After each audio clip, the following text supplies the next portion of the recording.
Hello students, this is our part 3 of company forms of businesses. इसमें हम लोग शुरुआत करेंगे difference between public and private enterprises. इनके बारे में हम बेसिक्स इससे पहले वाले लेक्चर में हम पढ़ चुके हैं, बट अब एक हम लोग क्वेश्चन पर्सपेक्टिव से थोड़ा समझ लेते हैं। अगर इसके ऊपर क्वेश्चन आ जाता है तो हमें कैसे हैंडल करना है। सो मेजरली इसमें है 5 पॉइंट्स। उन 5 पॉइंट्स में से सबसे पहला पॉइंट तो यही आ जाता है कि आप ओनरशिप देख के बता सकते हैं। We have private ownership and government ownership. तो अगर गवर्नमेंट ओन करती है तो it is a public enterprise, और अगर प्राइवेट अगर कोई एक इंडिविजुअल या फिर ग्रुप ओन कर रहा है तो it is a private enterprise. फिर उसके बाद ऑब्जेक्टिव्स, दोनों के ऑब्जेक्टिव्स अलग हो जाते हैं। सबसे पहली चीज, अगर वो प्राइवेट एंटरप्राइज है तो उसका प्रॉफिट मोटिव होगा कि भैया सबसे पहले तो मुझे प्रॉफिट निकाल के दो। Then we have public welfare. अगर वो पब्लिक लेट्स से गवर्नमेंट हैंडल कर रही है, एक पब्लिक डिपार्टमेंट में आती है, पब्लिक एंटरप्राइज में आती है, तो वो पब्लिक वेलफेयर के लिए ओपन हुई है। उसका काम ही है लोगों की सेवा करना, लोगों को जो भी प्रॉब्लम्स हो रही है उनके साथ डील कर पाना। तो ये वो चीजें हो जाती हैं। Then we have management. ये तो एक इंडिविजुअल ग्रुप मैनेज करता है और ये गवर्नमेंट ऑफिशियल्स मैनेज कर रहे होते हैं। Then we have fundings. एक तो ये लोग पर्सनल फंडिंग्स यूज कर रहे होते हैं, या तो फिर आइदर पब्लिक फंडिंग्स, बट वो पब्लिक एक एज एन आईपीओ वो लोग लेते हैं, जो आप अकाउंट्स में पढ़ भी रहे होंगे। सो एक तो वो उस तरीके से मतलब लेते हैं सारी चीजें, और ये लोग गवर्नमेंट फंड्स यूज कर रहे होते हैं, public enterprises. Then we have regulations. तो ये मार्केट रेगुलेशंस के अकॉर्डिंग चलते हैं कि मार्केट में भैया क्या चल रहा है, मार्केट के लॉस क्या है। But on the other hand ये गवर्नमेंट रेगुलेशंस के अकॉर्डिंग चलता है कि गवर्नमेंट ने क्या तय किया है या फिर गवर्नमेंट क्या सोच रही है उसके अकॉर्डिंग। इसके बाद हम लोग आ जाते हैं टाइप्स ऑफ पब्लिक एंटरप्राइज में। इसमें टोटल 4 एंटरप्राइजेस हैं। हम ये लेक्चर में 3 एंटरप्राइजेस पढ़ रहे होंगे, और एक लास्ट बच जाएगा हमारा विच इज पीएसयू। वो हम एक छोटा सा लेक्चर और ले लेंगे, उसमें कवर हो जाएगा। देन वी सो हम लोग सबसे पहले तो ये देख सकते हैं कि डिपार्टमेंटल अंडरटेकिंग करके एक बेसिकली सेक्शन हो जाता है, जिसमें गवर्नमेंट अपने अपने डिपार्टमेंट्स बना रही होती है छोटे छोटे, ताकि वो जितने भी गवर्नमेंट के की जितने भी ऑपरेशंस है वो सब कैरी आउट हो सके विदाउट एनी इशू। सो सबसे पहला तो हम लोग इसके की फैक्टर्स ही देख लेते हैं, की स्ट्रक्चर्स देख लेते हैं, बोल लीजिए। तो सबसे पहला तो स्ट्रक्चर एंड कंट्रोल हो जाता है कि गवर्नमेंट, सबसे पहली चीज तो इसका कंट्रोल गवर्नमेंट के पास होता है। दूसरा, इनका स्ट्रक्चर थोड़ा सा ना एक डिपार्टमेंट टाइप्स होता है। ये लोग अपनी पूरी कंपनी नहीं है, ये एक छोटा सा डिपार्टमेंट आप कंसिडर कर सकते हैं गवर्नमेंट का ही, but for a public welfare motive. जिनको इन्होंने एक सेपरेट लीगल स्टेटस दे दिया होता है, सॉरी, इनको सेपरेट लीगल स्टेटस नहीं दिया होता है, तो ये लोग गवर्नमेंट के अंदर ही काउंट होते हैं, और एक काइंड ऑफ अपनी एक कंपनी जैसे रन हो रहे होते हैं।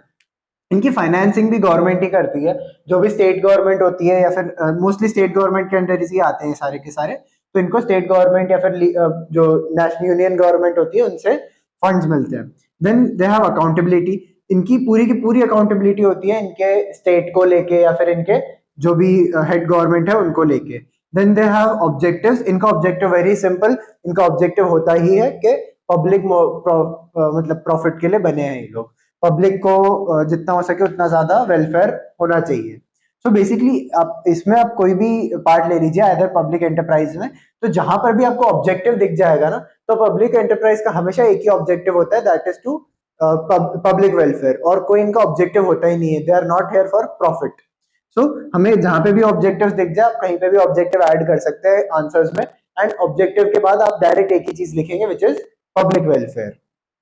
इसके बाद हम कुछ मेरिट्स की बात कर लेते हैं कि डिपार्टमेंटल अंडरटेकिंग के मेरिट्स एंड डीमेरिट्स क्या होते हैं। तो सबसे पहला मेरिट तो यही हो जाता है कि इनका जो सोशल ऑब्जेक्टिव होता है वो फुलफिल हो जाता है। लेट्स से एक पर्टिकुलर गांव है जो बहुत ही ज्यादा पिछड़ा हुआ है बाकी एरिया से, उसके आजू बाजू तो सब एडवांस हो गया है, बट अकेला वही गांव अकेला छूट गया है। तो वो पर्टिकुलर गांव के लिए एक डिपार्टमेंटल अंडरटेकिंग बनाया जाएगा, जो उस गांव को थोड़ा आगे लेकर आएगा, पुश करेगा, ताकि वहां पे लोग पढ़ना शुरू करें, बच्चों को पढ़ाएं, एंड जो भी उनके स्पेसिफिकली ग्रोथ फैक्टर्स, जो लिमिटिंग फैक्टर्स होंगे, उनको पुश किया जा सके। तो जो भी सोशल ऑब्जेक्टिव है, एक तो वो सबसे पहले इनका कवर हो जाता है। दूसरा कि accountability of the public. So basically इनकी पब्लिक की अकाउंटेबिलिटी हो जाती है, ये कि ये लोग गवर्नमेंट को तो अकाउंटेबल है ही है, बट गवर्नमेंट से ज्यादा पब्लिक के लिए अकाउंटेबल हो जाते हैं, क्योंकि ये लोग काम ही डायरेक्टली पब्लिक के साथ कर रहे होते हैं। तो एक तो वो चीज हो जाती है। देन उसके बाद इनके जो भी इनको पार्ट मिल जाता है उसके ऊपर जो इकोनॉमिक एक्टिविटी होती है, वो पूरा का पूरा यही लोग ध्यान रख रहे होते हैं। जैसे अब लेट्स से गांव वाली हम एग्जांपल फिर से आ जाते हैं, तो अगर गांव में एक फंड की जरूरत है कि इनको एक स्कूल ओपन करवाना है, नया बच्चे पढ़ने जा रहे हैं, तो वो जो स्कूल वाला जो सिनेरियो होगा, उसका जितना भी इकोनॉमिक पार्ट होगा, जितना भी खर्चा होगा, वो सब इनके अंडर आ जाता है। तो एक गवर्नमेंट को वहां से भी रिलैक्सेशन मिल जाता है कि हमें देखने की जरूरत नहीं है कि वहां पर जो हम फंड्स भेज रहे हैं वो सारे के सारे सही से यूटिलाइज हो रहे हैं, और कितने फंड्स की जरूरत है उनको, वो सब ये लोग ही ध्यान रख लेते हैं। इनका कुछ डीमेरिट्स ही हो जाती है कि एक तो ब्यूरोक्रेटिक इनएफिशिएंसीज जो होती है इनकी, वो ये लोग गवर्नमेंट के साथ उधर भी ट्रांसफर कर लेते हैं। सो जैसे जैसे मतलब जितने भी ब्यूरोक्रेटिक इनएफिशिएंट जैसे एम्प्लॉयज हो सकते हैं, उनकी वजह से काफी सारे प्रॉब्लम्स क्रिएट हो जाते हैं। लेट्स से अगर कोई एक इनको जो इनका जो हेड हो गया, वो लेट्स से बहुत ही ज्यादा करप्टेड पर्सन हो गया, तो वो एक इनएफिशिएंट चीज लेकर आ जाएगा जो बहुत लंबा समय ले लेगी ठीक होने के लिए। Then we have lack of flexibility. इनका फ्लेक्सिबिलिटी इसलिए नहीं होती क्योंकि इनको एक पर्टिकुलर चीज के लिए बनाया गया, they are a department rather than a full fledge company sorry. So basically ये लोग एक डिपार्टमेंट की तरह ऑपरेट करते हैं, तो ये लोग बहुत रिजिड काइंड ऑफ नेचर में आ जाते हैं, जहां पे इनको बस इतने से इतना ही काम करना है, एंड उसके एक्सटेंशन में कुछ भी होगा तो it would be very difficult for them to carry out. फिर उसके बाद आ जाता है इनएफिशिएंट मैनेजमेंट। जैसा मैंने बोला, अब अगर इनका लेट्स से कोई भी गवर्नमेंट ऑफिशियल है जो उतना एफिशिएंट नहीं है, तो ऑब्वियसली बात है वो काफी टाइम तक इनएफिशिएंट रहेगा, एंड उसको ठीक करना या फिर उनको रिकॉग्नाइज करना बहुत डिफिकल्ट हो जाता है इतने सारे एम्प्लॉयज के बीच में। Then we have statutory corporations. So basically statutory corporations का आप सिनेरियो थोड़ा सा चेंज कर सकते हैं, जिसमें ये लोग क्या करते हैं, एक तो लेट्स से कोई गवर्नमेंट की कंपनी है, उसको उसको बेसिकली ये लोग स्टैट्यूटरी कॉर्पोरेशंस बोल सकते हैं। इसका दूसरा नाम एक और आ जाता है विच इज पब्लिक कॉर्पोरेशंस। तो इसको पब्लिक कंपनी की तरह मान के चलिए, जो हम यहाँ पे पढ़ रहे थे पब्लिक एंटरप्राइज की तरह ही, जिसमें ये लोग गवर्नमेंट की एक फुल फ्लेज कंपनी है रादर देन अ डिपार्टमेंट, उसमें ये लोग चीजें इनकॉर्पोरेट करना शुरू कर देते हैं। जैसे लेट्स से कोई उनकी जो एक कंपनी है, लेट्स से रेलवेज है, अब रेलवेज बहुत सारे लोगों को साथ में लेके चलती है, रेलवे अकेला नहीं चलता, उसमें चाय बनाने वाला भी है, पकौड़े वाला भी है, उधर जो उनके स्टॉल्स खड़े रहते हैं वो सब भी हैं, तो ये लोग काफी सारे लोगों को साथ में लेके चल रहे होते हैं। Then they have their specific anatomy, मतलब इन लोगों के जैसे यहाँ पर इन लोगों की कोई एनाटॉमी नहीं थी, इनके ऊपर एक हायरार्की, जो बहुत छोटी सी हायरार्की होती है, कोई बहुत बड़ा स्ट्रक्चर नहीं फॉलो करते ये लोग, बट यहाँ पर as it is a full fledge company, तो इनको एक एनाटॉमी मेंटेन करके चलनी पड़ती है कि अच्छा ठीक है, ये this is the founder, this is the kind of CEO, क्योंकि सीईओ यहाँ पर वर्ड चेंज हो जाएगा, यहाँ पर हो जाएगा वो हेड हो जाएगा बेसिकली इसका। तो उसका जो हेड होगा, फिर उसके नीचे जो आएगा, फिर उसके नीचे आएगा, फिर उसके उसके साथ साथ एक ऐसा ब्रांच ओपन होती जाएगी, तो it is a specific anatomy. इसके बाद ये लोग सेपरेट सेपरेट लीगल आइडेंटिटी में फॉर्म हो जाते हैं। मतलब अगर लेट्स से आईआरसीटीसी गवर्नमेंट पे केस करना चाहे, तो आईआरसीटीसी केस कर सकता है, क्योंकि वो एक स्पेसिफिक लीगल आइडेंटिटी है, वो गवर्नमेंट के साथ एसोसिएटेड नहीं है। जैसे डिपार्टमेंटल अंडरटेकिंग गवर्नमेंट का एक हिस्सा हो जाता है, बट ये लोग गवर्नमेंट से बिल्कुल ही सेपरेट हो जाते हैं। Then they have capital funding, capital funding again इनकी गवर्नमेंट से ही आ रही होती है। Then they have management, so इनका मैनेजमेंट गवर्नमेंट का नहीं होता, इनका मैनेजमेंट अलग से हायर होता है। जैसे आपने देखा होगा कि रेलवेज का एकदम से ऐसे हायरिंग शुरू हो जाती है, उनके टेस्ट होते हैं, उनके इंटरव्यूज होते हैं, सो बेसिकली उनका एक अलग से ही मैनेजमेंट फॉर्म हो जाता है। Then they have public welfare focus, जैसे मैंने बोला था हर जगह यहाँ जहां पर भी ऑब्जेक्टिव दिखे आपको, आपको सिर्फ एक ही चीज लिखनी है which is public welfare focus. फिर उसके बाद आ जाता है अकाउंटेबिलिटी। ये लोग अभी भी गवर्नमेंट को ही फुल्ली अकाउंटेबल होते हैं, ये लोग कहीं पे बाहर अपनी अकाउंटेबिलिटी नहीं रखते हैं। Then we have some merits, इनके मेरिट्स क्या हो जाते हैं, इनके डीमेरिट्स क्या हो जाते हैं स्टैट्यूटरी कॉर्पोरेशन या पब्लिक कॉर्पोरेशन में। तो इनमें बेसिकली आप ऐसा मान सकते हैं कि ऑपरेशनल एफिशिएंसी इनकी बहुत अच्छी हो जाती है, जस्ट बिकॉज क्योंकि ये लोग गवर्नमेंट ऑफिशियल्स नहीं हो रहे, ये लोग बाहर से लोग हायर कर रहे हैं, सो इनकी अपने आप ही ऑपरेशनल एफिशिएंसी बहुत अच्छी हो जाती है। दे हैव फ्लेक्सिबिलिटी, क्योंकि वो लोग एक बहुत wide range full fledge company है, बहुत वाइड रेंज तक जा सकते हैं लोग, तो इनके पास एक अच्छी फ्लेक्सिबिलिटी हो जाती है। And focus on public welfare, जैसा मैंने पहले बोला है। देन इनके डीमेरिट्स क्या हो जाते हैं कि गवर्नमेंट इनके ऊपर बहुत ज्यादा इन्फ्लुएंस रखती है।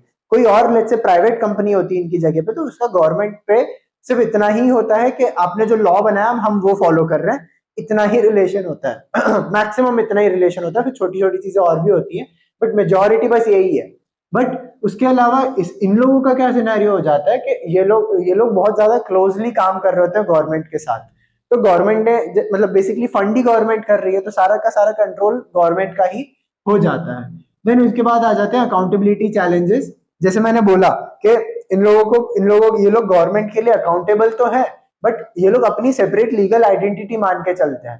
तो फिर ये लोग अकाउंटेबिलिटी तो रखते हैं, बट कभी भी उठ के केस कर सकते हैं कि भैया हमें तो ये चीज बोली गई थी बट मिली नहीं है, या फिर जो भी मतलब कॉन्फ्लिक्ट हो सकता है। तो ये वो पार्ट हमेशा रह के चलता है। फिर उसके बाद आ जाती है गवर्नमेंट अंडरटेकिंग्स। सो बेसिकली इनका लीगल फ्रेमवर्क ना आप ऐसे समझ सकते हैं कि कंपनी एक्ट आया था 2013 का, जिसमें सारा का सारा स्ट्रक्चर ही चेंज हो गया था कंपनी का, एंड ये वो वाला लीगल फ्रेमवर्क यूज करते हैं। So it is a full fledge company, एक पूरी की पूरी प्राइवेट अपनी इंडिविजुअल कंपनी है, बट उसमें कुछ होल्डिंग्स गवर्नमेंट की है, कुछ ownership which is more than 51% government का हो जाता है। तो ये एग्जैक्ट एग्जांपल हो जाएगा आपका पब्लिक एंटरप्राइज का, जिसमें ये लोग फुल्ली वर्क करते हैं अपने मतलब इनिशियली ये लोग फुल्ली वर्क कर रहे थे अपने प्रॉफिट मोटिव से, बट इवेंचुअली फिर गवर्नमेंट ने इनको टेक ओवर कर लिया एंड अब ये लोग ऐसे चल रहे हैं। फॉर एन एग्जाम्पल आप ले सकते हैं कि आप LIC जो था, LIC इनिशियली जब ओपन हुआ था तो फिर वो तो अलग ही था, बट इवेंचुअली गवर्नमेंट ने उसमें स्टेक्स ले लिए। सो इट इज नाउ 51% और more, I don't know exactly, but 51% और more owned by government. So ऐसे सब रहता है। फिर उसके बाद मैनेजमेंट स्ट्रक्चर इनका बहुत अच्छा हो जाता है, क्योंकि ऑब्वियसली पहले से ये लोग रन करते हुए आ रहे हैं, बहुत एफिशिएंटली पहले रन करते हुए आ रहे थे, तो इनका मैनेजमेंट स्ट्रक्चर बहुत अच्छा हो जाता है। ऑपरेशनल एनाटॉमी इनकी मैंने बताया था, एक पूरा हायरार्कल स्टेटस होता है, पूरा वेब होता है इनके पास जिसमें ये लोग चल रहे हैं, rather than this kind of departmental undertaking जिसमें ये लोग एक वेब नहीं फॉर्म करते, एक स्ट्रेट लाइन फॉर्म हो जाती है। उसके अलावा ये लोग बहुत अच्छा सा मतलब वेब फॉर्म कर लेते हैं। अकाउंटेबिलिटी इनकी डायरेक्ट गवर्नमेंट को लेकर होती है, ये लोग किसी और को अकाउंटेबल नहीं होते। And more over accountability in the sense के जैसे मैंने यहाँ पर भी बोला था, अकाउंटेबिलिटी इंडिविजुअल आइडेंटिटी है, बट फंड गवर्नमेंट के पास से आते हैं इनके भी, तो ये लोग ऐसी ऐसी अकाउंटेबिलिटी रखते हैं। साथ में ये लोग मतलब ऐसा पूरा लूट ही नहीं लेते, but still they are earning some kind of profit. बहुत मिनिमल होता है, ऐसा तो नहीं होता कि आप एकदम ही ले लो, बट जो फेयर वेजेस होती हैं वो ये लोग कलेक्ट कर रहे होते हैं। इनका ऑब्जेक्टिव मैंने बोला है तो मतलब पब्लिक वेलफेयर। अगर इन लोग को कुछ चीजें लॉस में ले जाकर भी बेचनी पड़ती है तो फिर ये लोग सेल करते हैं, बट ओवरऑल जब इनकी कंपनी चल रही होती है तो they are trying to grow it as much as possible. तो फेयर वेजेस जो ये लोग कलेक्ट कर सकते हैं, मतलब जो फेयरली जो एथिकली जो कलेक्ट करना चाहिए पब्लिक से, वो ये लोग कलेक्ट कर रहे होते हैं। इनके मेरिट्स ये होते हैं, एक तो मैनेजेरियल एनाटॉमी, मैंने बोला कि पहले से ही इनके पास एक बहुत अच्छी एनाटॉमी होती है, तो ये लोग बहुत अच्छे से ऑपरेट कर रहे होते हैं उसके अंदर ही। फिर उसके अलावा प्रोफेशनल मैनेजमेंट, जैसा मैंने वैसे ही बोला कि ये लोग ऑलरेडी ऑपरेट कर रहे हैं, बहुत अच्छे से ऑपरेट कर रहे थे, इसलिए इनके पास मैनेजमेंट भी इनका बहुत स्ट्रांग हो जाता है। Rather than a normal government organisation, इनका मैनेजमेंट बहुत अच्छा हो जाता है। Then they have contribution to economic development. ये लोग मैंने बोला कुछ अमाउंट ऑफ प्रॉफिट ये लोग लेते हैं, तो वो एक इकोनॉमिक डेवलपमेंट की तरफ पुश करता है गवर्नमेंट को भी एज वेल एज कंट्री को भी। फिर उसके बाद डीमेरिट्स, तो डीमेरिट्स में बेसिकली यही है कि गवर्नमेंट इन्फ्लुएंस बहुत ज्यादा है। अगर फंड गवर्नमेंट का है तो फिर गवर्नमेंट इन्फ्लुएंस बहुत ज्यादा है, तो अगर गवर्नमेंट चाहेगी तो ग्रो होगा, गवर्नमेंट नहीं चाहेगी तो ग्रो नहीं होगा। Then we have bureaucratic challenges. So उसमें वही चीज कि अगर लेट्स से कोई एक पर्सन आ गया जो इनको फंड्स असाइन करता है, वो थोड़ा सा मतलब लेट्स से करप्टेड था, तो फिर उसने अपना पार्ट निकाल लिया या फिर जो भी था, तो इवेंचुअली फिर ये कंपनी सफर करती है। तो उसमें डीमेरिट्स बस इतने से ही थे। लास्ट हमारा अब एक बचा है इसका PSUs, वो हम लोग नेक्स्ट लेक्चर में कवर कर रहे होंगे। Thank you.